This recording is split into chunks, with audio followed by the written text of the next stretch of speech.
In this video, I want to talk about how you can find the best dresses on Temu. Now to do this, we need to do some filtering. So what you want to do is just simply search on dress, press enter, and once you're here, what you want to do is you want to come up here to filters, select filters, and then you can just put whichever one is for you. If it's for women, if you're a teenager, you might choose girls, and just select the one that fits you, the size, all of this.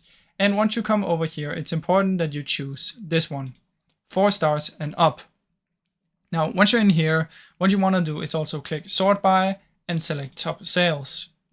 Now, what this will do is it will show you the highest rated as well as with the most sales. So you know this is probably a good dress.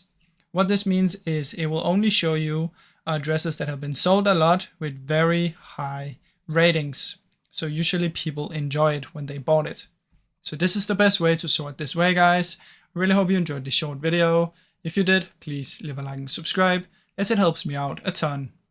Thank you so much for watching.